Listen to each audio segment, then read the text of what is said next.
Non mo boyo ba révélation OK botika koye bango te sur Moïse Mbi. Qu'est-ce qui s'est passé et pas Moïse Mbi entre Teddy na Moïse Mbi makamuni Moïse Mbi asalaki Teddy. Peut Teddy amoni nini pemenya Moïse Mbi. Le loi de décision à l'écaliboso caméra à l'oba peut à dévoiler non sauter wana ezaka mukie parce que ba vérité mi boye ba caméra ba vérité muso ko bima kuna. Parce que biboma misi esengeli que bo sala musala ndenge sengeli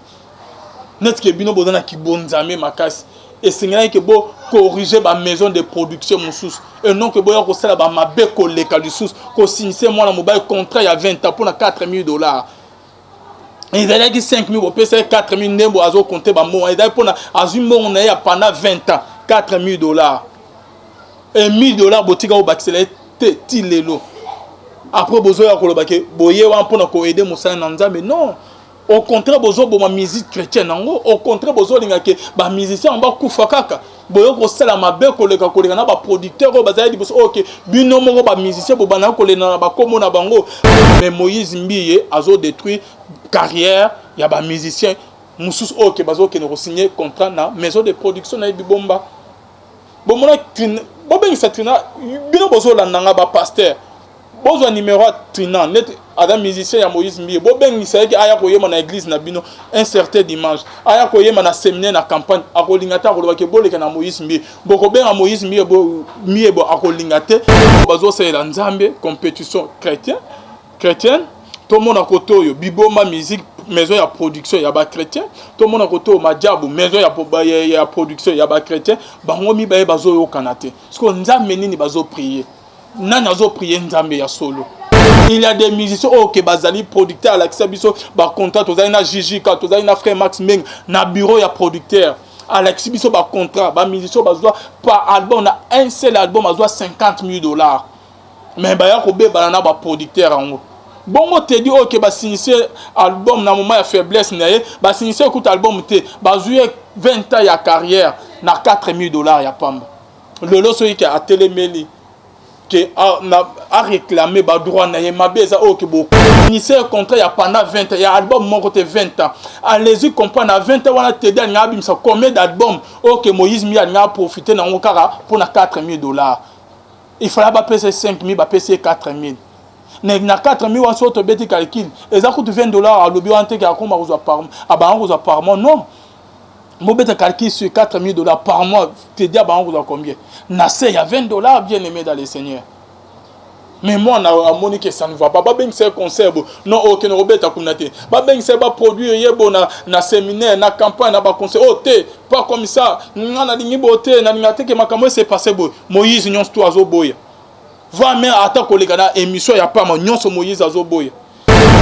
Voilà, shalom, shalom, bien-aimés dans le Seigneur. Un grand merci à vous tous qui êtes connectés sur notre meilleure chaîne, La Voix Céleste Nzela Lola. Et c'est qu'à Bonzambe et qui t'a kanaloyembo na maluape na misala. Bonzambe, na Bonzambe, Lola, Ezofuta, Simananto Yakolobake Nzamba Boye. To croyez lisusu wapi na manso azo sera biso un grand merci na bandero nyon surtout basouté na musaloyo là je vois le pasteur Fezamisi à la bouche autorisée de l'Éternel depuis Zurich na filo mukwa ya motema ya bivense de homo depuis Londres pe na maman Gisèle Luke le motema papa Emmanuel na Boston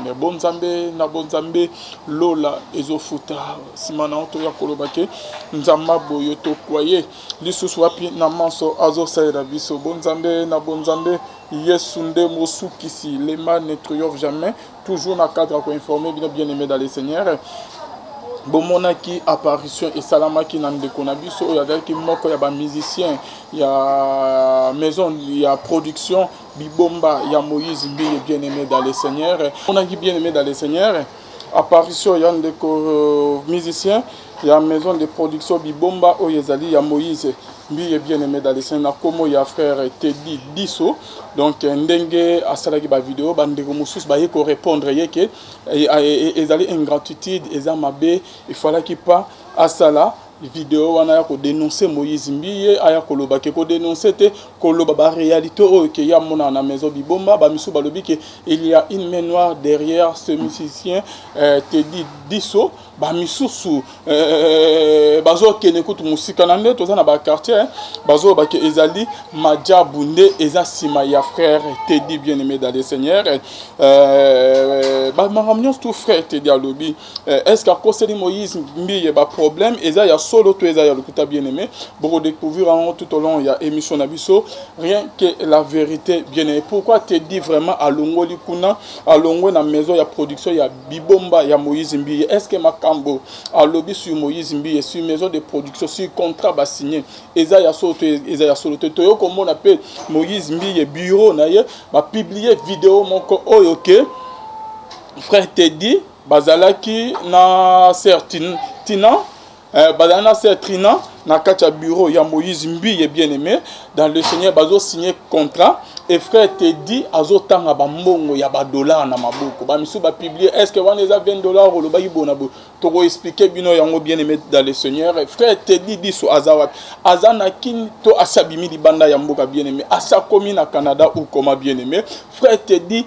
diso bien-aimé après avoir constaté la émission il a reçu des menaces bien-aimé ba menacer frère Teddy et ba famille na écoute ba koma ki ko banga bien-aimé frère Teddy azali en danger na minute azana Kinshasa to asabimi di banda ya mboka qu'est-ce qui se passe bien-aimé maramnion surtout alobaki pour na contrat pe Moïse mi eza ya solo to ya lukuta to mona ki réaction ya frère ya prophète Denis Lessi bien-aimé en pleine cuite na liboso ya cher ko loba ko pesa Teddy konsa lobi ke petit keba mwana keba Teddy keba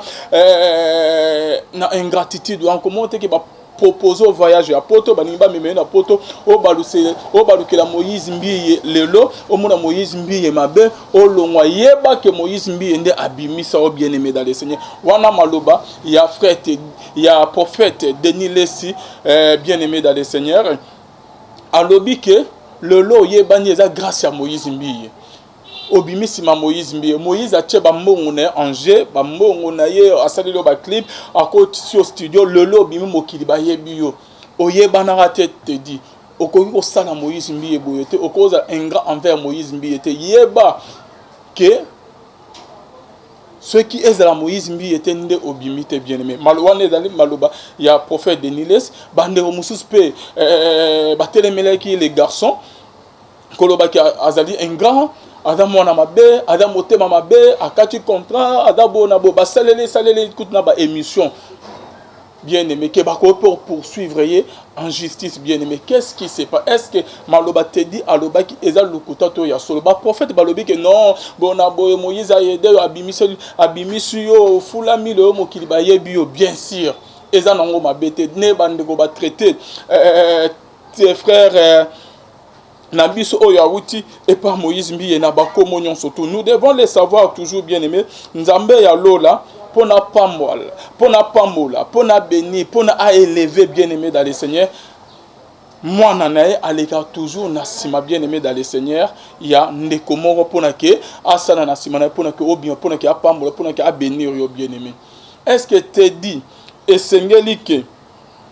les frères Teddy azan parce que ba message ça ya moi minga to mi kempe kotanga na ndenge bande bazolo baba Denis leso yebana kite oyoko yebana sima Moïse mbiye bona bo non bien aimé da eza nango bien to yoko côté ya Teddy te to yoko côté ya Moïse mbiye te mais to yoko lo baba vérité o esengé que l'église corps du Christ et yeba sur dossier ya Moïse mbiye na les frères Teddy bien aimé lolo bozo condamner les frères Teddy. Bon, évitez que tous les musiciens babima na mboko babima toujours nasima ya musicien mususu nasima ya producteur moko bien aimé dans les scènes nzambale asa toujours makam na ndenge wana na ndenge na bien aimé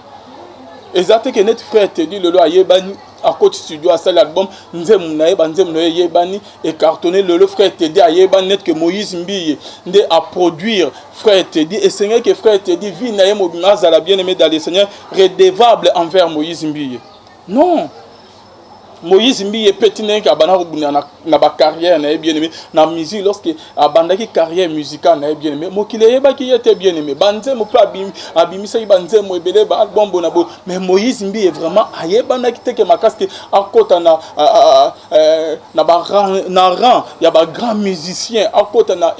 esika question bazotamba grand musicien ya moko fo batanga Moïse Mbiye na ba début ba carrière na ye. Il y a eu d'autres personnes, des musiciens, et dans Moïse Mbiye, qui pour le que comme Oyaza, le bien aimé dans le Seigneur. Moïse avant que basa la featuring na Marie Moïse avant que basa la featuring en tout cas mon frère Hervé topé sur Mbote, je suis en direct de l'émission dès que j'aurai fini nazo benga de qu'on a biso Hervé, donc c'est ça quoi bande ko bazo la nabiso de partout bien aimé Moïse mbiye lelo avant que Abima bien aimé nzamba le toujours. Moi je me rappelle très bien Moïse Abima sa premier album, deuxième album aye banda qui était série wana. Mais Moïse mbi ba ko tchayeka tant que aye ko la featuring na la servante de l'Éternel Marie Missan que son âme repose en paix. Moïse ba sali featuring na Marie Missan de Moïse mbi nda aye ko yebana bien aimé à partir ya vocal que Marie Missan a béni sek aya ko yemba na album na ye. Nzembo ko aussi je me rappelle ezaki associé. Bien sûr que Moïse a dit que moi na pasteur bonabo pour que musique on bandem ne kangakin ezaka likolo bien aimé. Mais après avoir koyé mana Marie Missan ko tcha vocal ko ça la future na Marie Missan na album ya sœur Marie Missan ba yema kinzem associé na ngai. Tant que Moïse ba yemi nzem na associé à sali vocal wala bien aimé Moïse mbi ayoko se confirme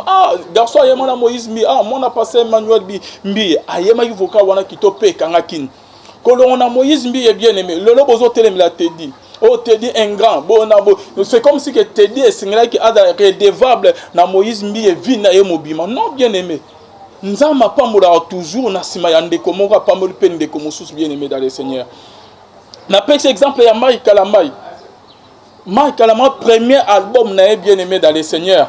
Marie Missa Moutachaki et pour Mike Kalamai azalaki na producteur te. Si je me rappelle très bien Zaki mon tour, je crois bien quelque chose comme ça. Marie Missamne a bêta c'était à Pesa Mike Kalamai producteur naïe qui a produire Mike Kalamai premier album. Est-ce que Mike Kalamai Seigneur qui a redevable na Marie Missam toute sa vie? Non, bien aimé dans les Seigneurs. Le robot Moïse a bimis te dit Moïse a salibo te dit un grand bonabo. Non, bien aimé. Na ba makama ba production ba réalité zebele. Combien de ba musiciens qui na ko tanga ebele ba musiciens chrétiens ba bima na sima ba musiciens musus. Combien de ba musiciens chrétiens ba bima na sima ba producteurs musus peut esukela bango bien te ba kabona na ndenge mo ko so na bona ko sima na tina nzoto. Moi je connais des artistes musiciens chrétiens qui na ba télévision na ba clip na ba ki bonzambe makashi boy. Hein? Bah comme il a un moment production il y a production il y a album na ba yokan bien na ba producteur mais comme une étape mo bazo kana susté musicien comme o producteur azo lekela na ba mbongo azo lia simana ebo ba comme tina niveau ya simana na nzoto. Moi je connais un artiste musicien chrétien o ka yebani makas aye pas producteur ko soit na ba kanga ba BTNC ba maître ba zuba wele ba buna bituma vraiment liboso ya producteur. Et d'un musicien mokité, mais un musicien chrétien qui est célèbre, qui est connu, bien aimé dans les Seigneurs. Parce qu'à mon avis, il a clarté. Oh, que besoin condamné na te dit que tu as salé le rotin. Moi, je connais des artistes musiciens chrétiens, na ba producteur, na bango, l'icolo, ya ba œuvre, na bango, bien aimé dans les Seigneurs. Est-ce que des frères te dit soit et Seigneur que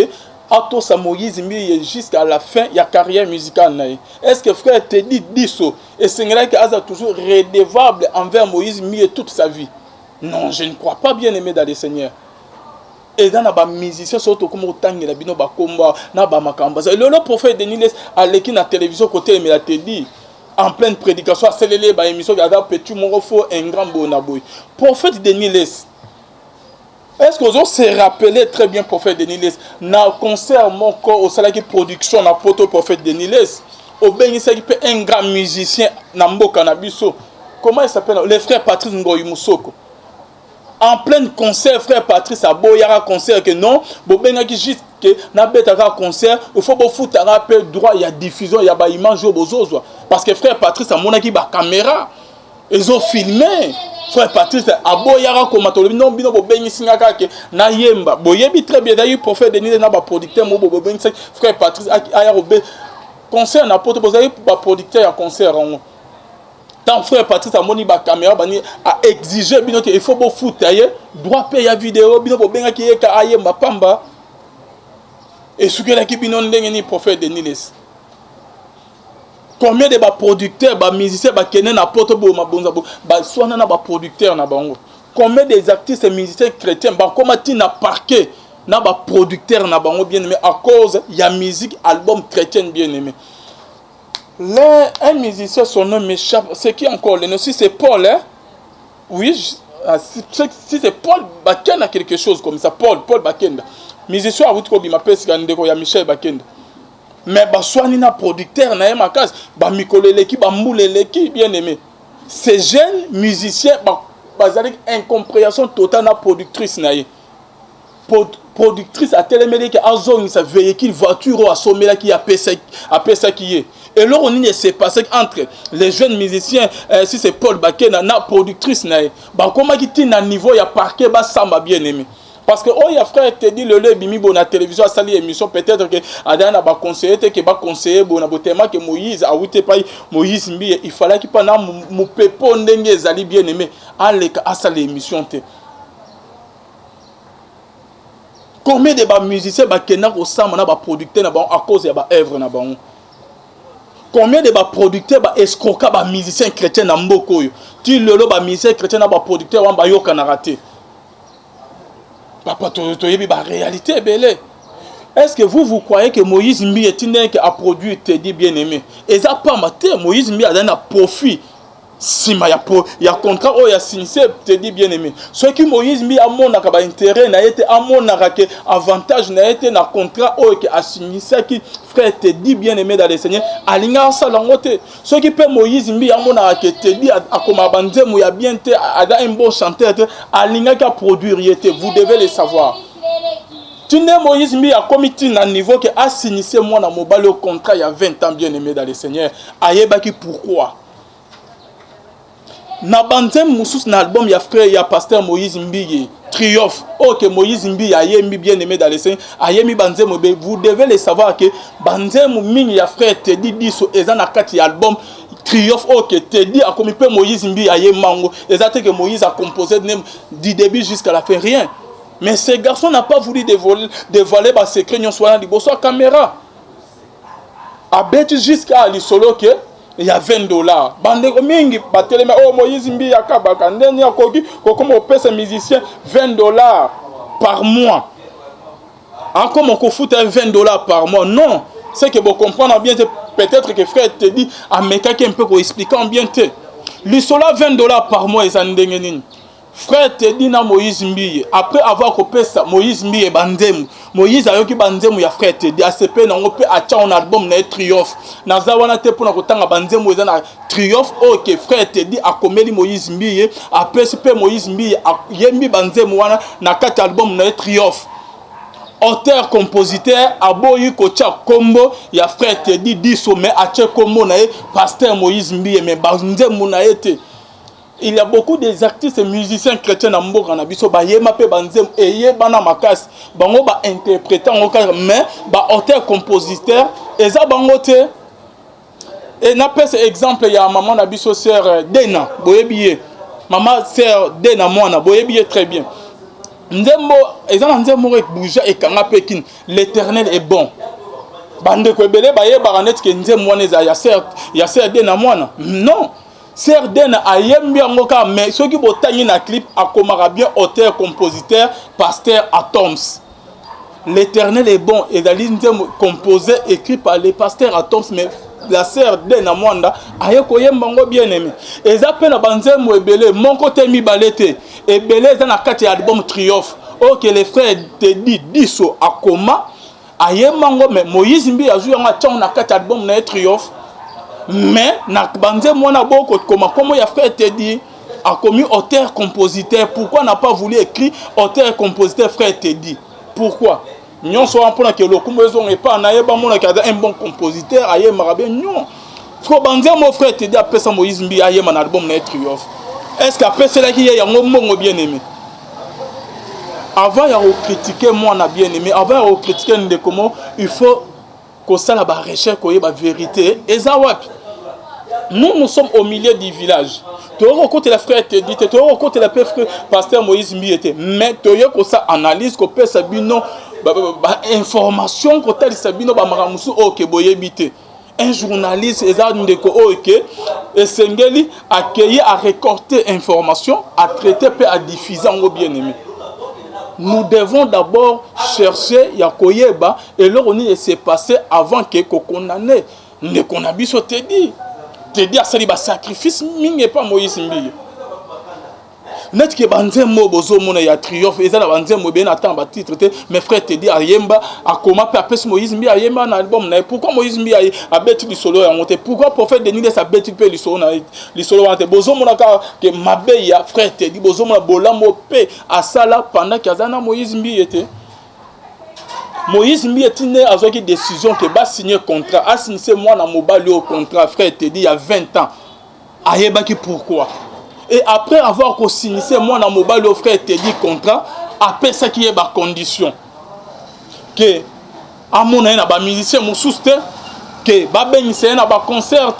na ba émission à le caractère il faut avant à ça le réunion tout avoir permission autorisation il y a pasteur Moïse Mbi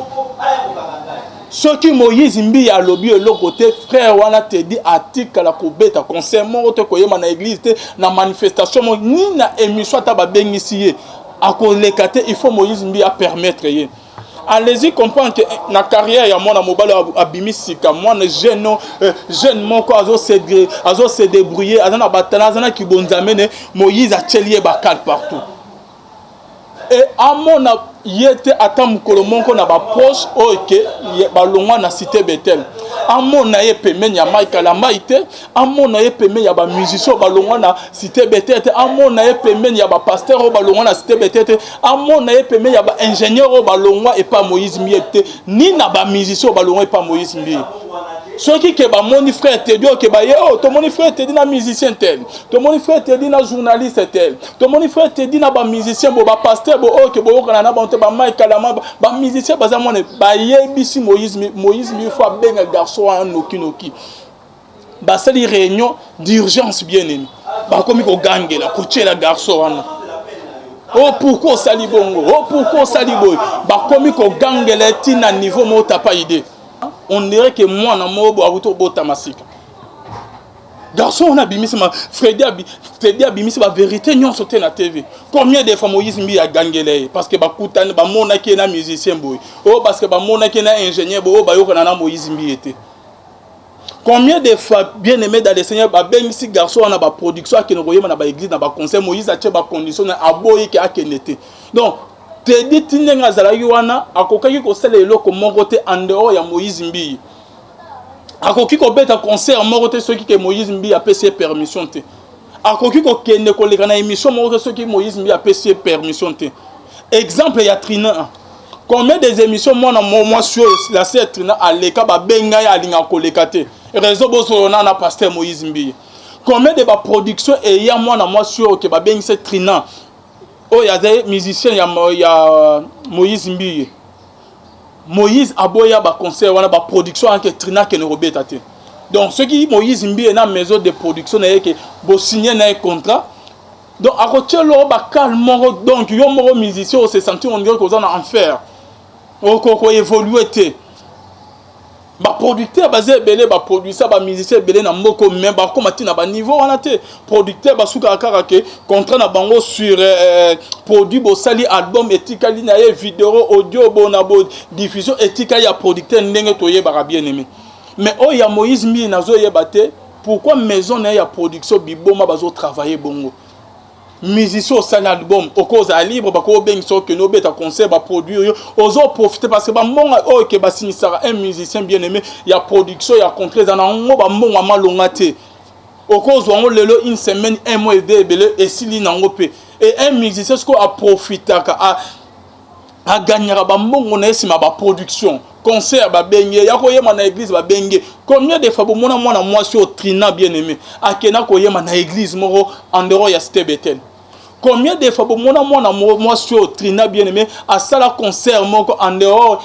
sans que ait permission ya Moïse Mbi et ça ba makambo ezo boma musique religieuse bien aimé musique religieuse ezalaka boyete tant biso to bani ba chronique ya kibonzamo bien aimé musique ezalaki boyete musique voir même to so boké na ba victoire combien de maisons ya production et kangami musique chrétienne ezo kita à cause ya ba biloko esenye to telemelango bien aimé tant que Moïse mbi ozotia ba condition bon que te dia ko beta concert te dia ko ba ko ben sene événement mo séminaire campagne te ka keno yem ba mbongo est-ce que yozo pese yango pour votre information contrat au que te dit ba sinana Moïse mbi est bien aimé dans le Seigneur ezali contrat il y a 20 ans au que ba yo kanaki na Moïse mbi que Moïse a signé ça qui est contrat il y a 20 ans pour $5,000 eza o bozo mona ba bilili wante ke non te dia ke na ko za mbongo ya contrat bonabo allez-y comprendre yo un artiste musicien chrétien ba signer contrat pendant 20 ans okobeta na concert moko te ba ko produire yo et pas producteur mususu o ke no ko yema na église te na séminaire te na campagne te oko leka na ba émission te en dehors ya Moïse Mbiye o ke ba ko produire yo et pas producteur mususu te. Il faut qu'on ose dans la maison propriété comme ça na yebite quoi produit privé ya Moïse Mbiye pendant 20 ans. Est-ce que moi, mobile a évolué bien aimé? Pour votre information, moi, mobile a bimi sa album. Et ça, c'est que Moïse Mbiye a sali que moi, mobile a bimi. Ba clip, banzem, ba studio, non. Et dans ça, mende a sali que moi, mobile te dit, le loi yebana. Nza Mathieu le beau parce que nza mende a to mola bien aimé. Bon, le monde a idée que Moïse, bien sûr que Moïse Mbiye a aidé, bon, on a ba production au côté de studio. Ben, bon, que Moïse a gagné si mané plus que, que moi, mobile a se retrouvé, na succès moi la mobile te dit à sali. Est-ce que vous le savez que moi mobile adana pas même atteindre à catch atteindre moi voiture moi ya mkaza na abana rota mona ba wewa na ba moto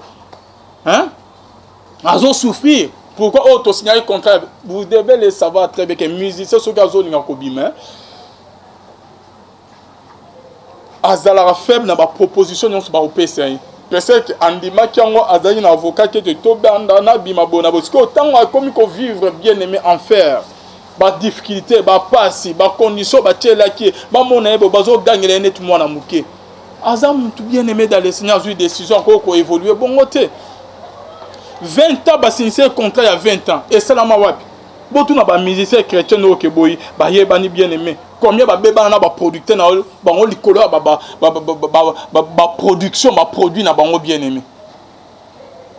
Moïse a signé moi mobile contrat il y a 20 ans pour na cause la musicien na encore c'est le locomoteur sans autorisation ya Moïse Mbiye il faut ba condition na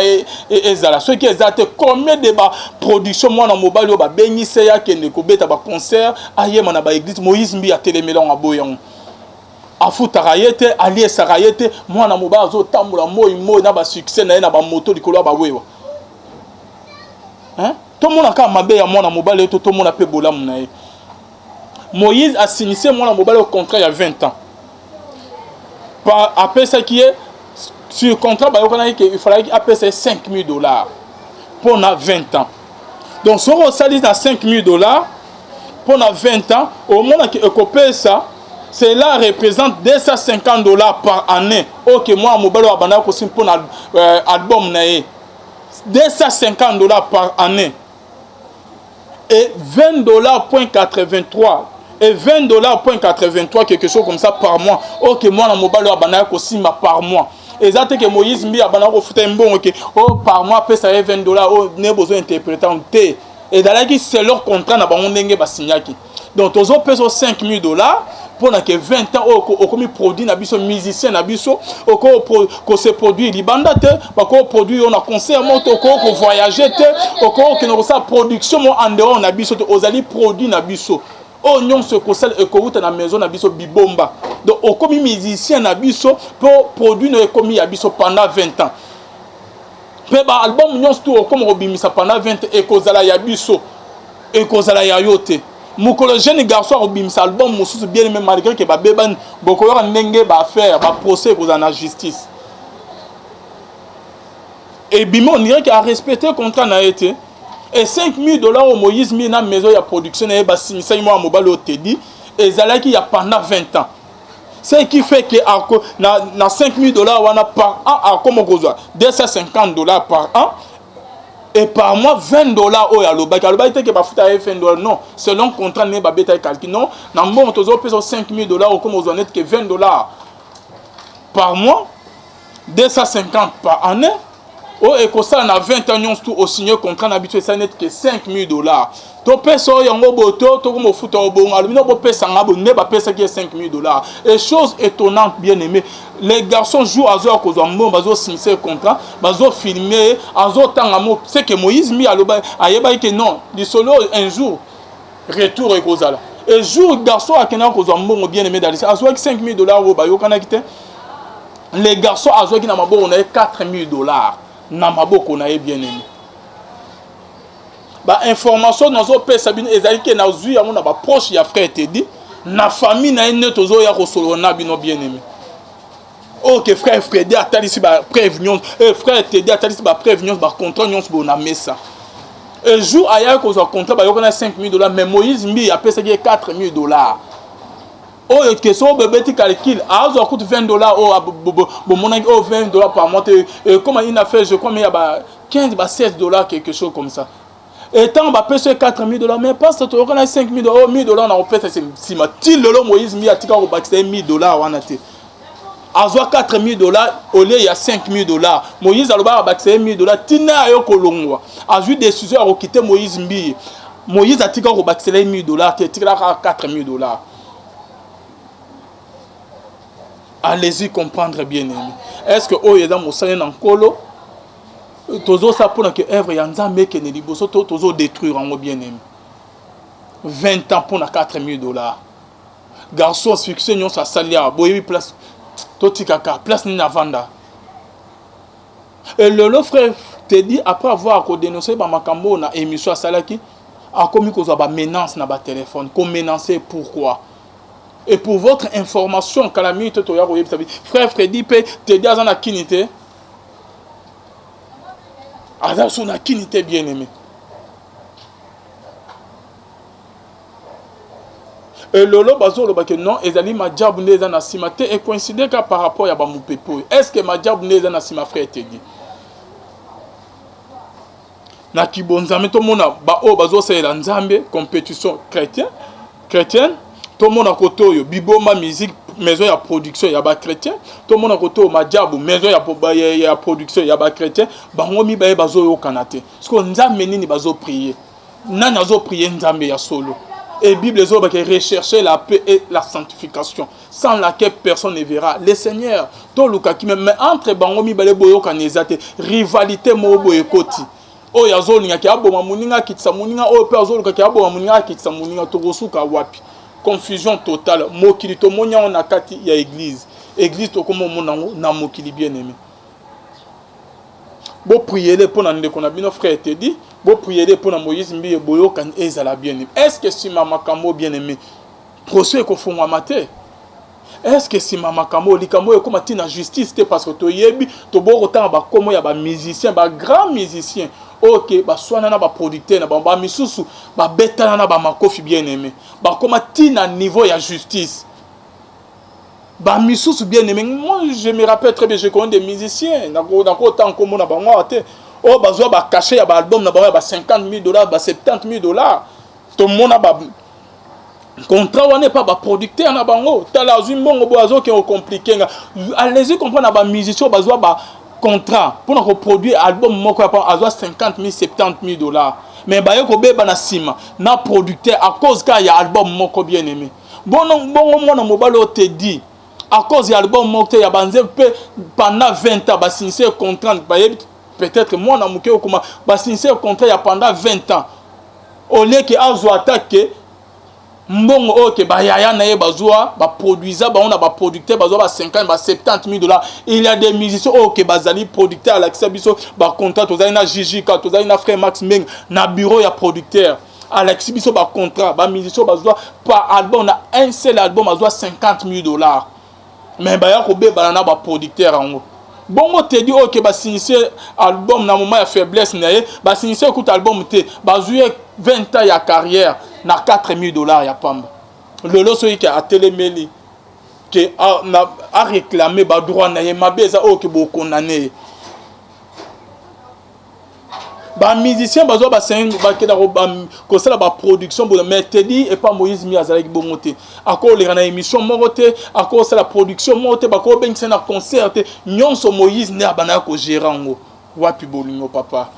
hein boni ki motema mabe tina niveau yo toloba te mais tokolobaka bien aimé à cause de la vérité.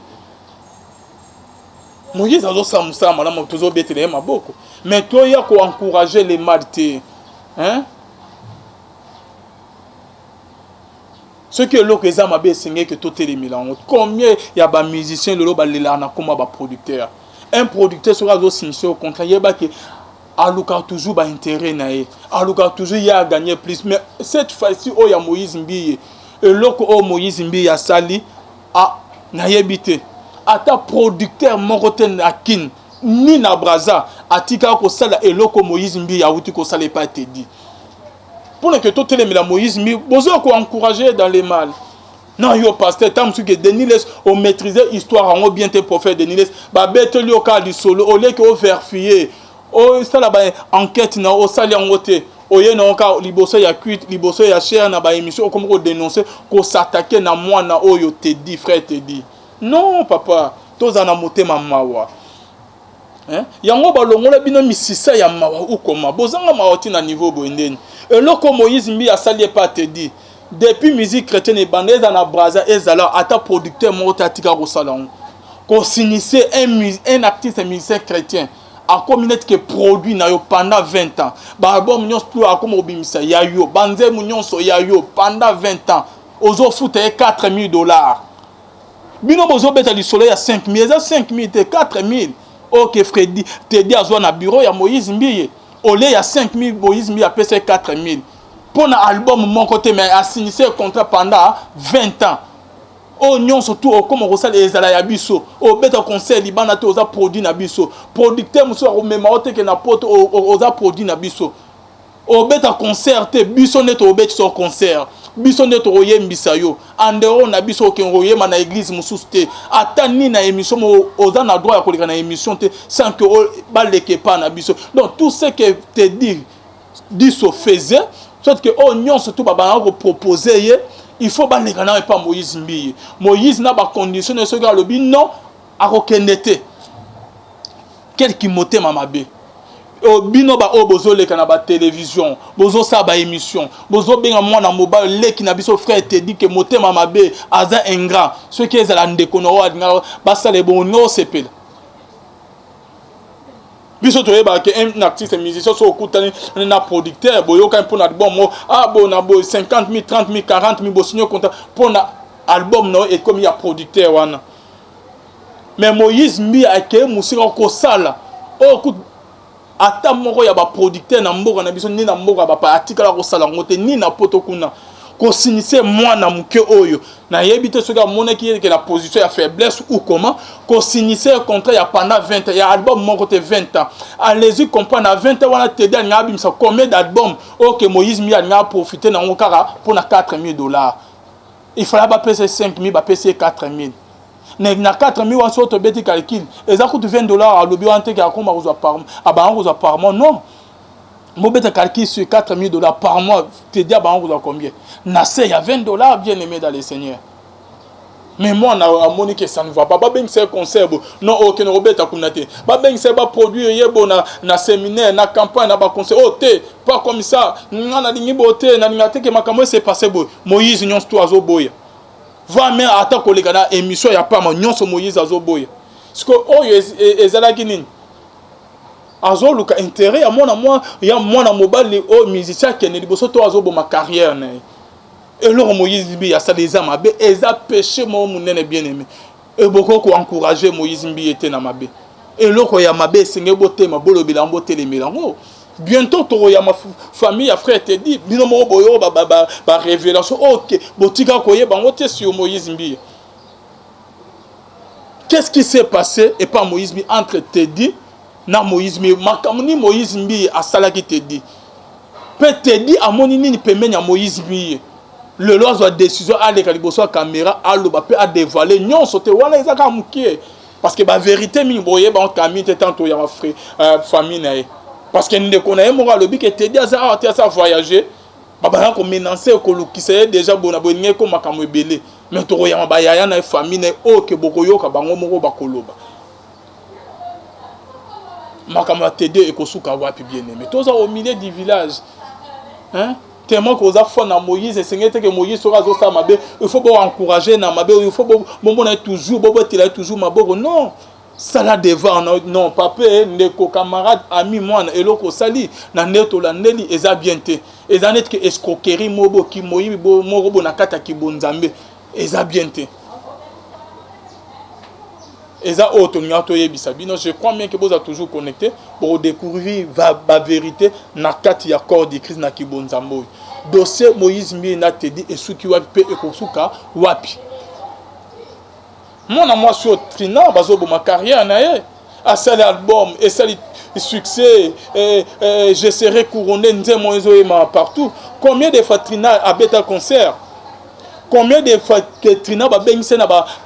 produire Moïse mbi a telemele yango ba voyage Trina nini a raté ba voyage likola Moïse mbi ba concert ya ndenge ya ba concert bazo bengisa moi so Trina na ba séminaire na ba campagne ya koye Moïse mbi azo boya yango boso bomona na ba séminaire andero ya cité Bethel o akena ko beta na église moroboy o akena ko beta na campagne na bo séminaire o akena ko sala ba produire na concert non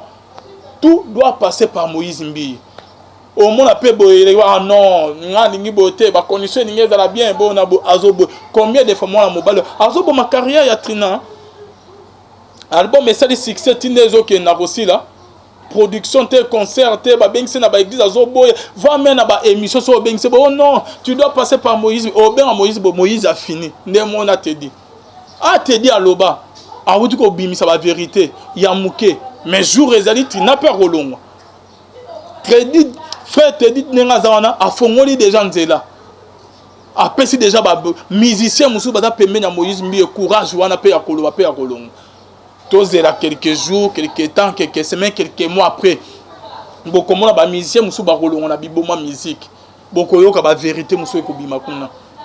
parce que biboma musique esengeli que bo sala musala ndenge sengeli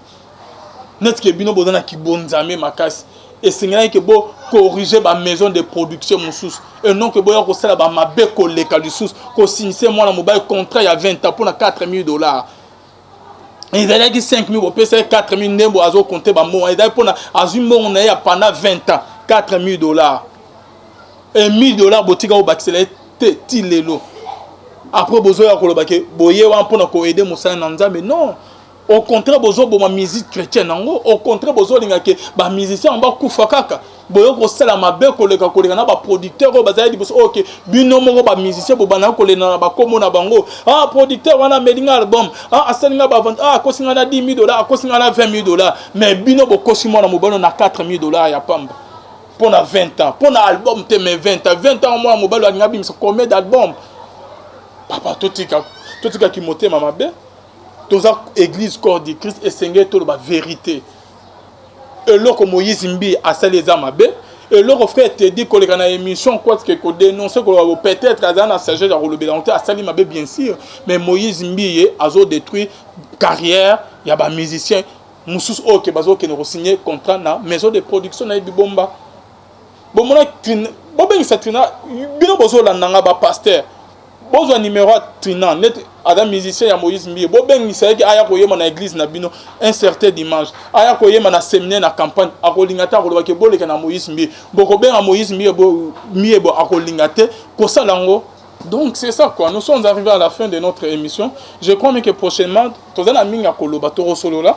nzamba lola batela bino nzamba lola batela les frères et te dit so abatela pe ba onyon surtout bazo sa musana nzana ndenga kibosolo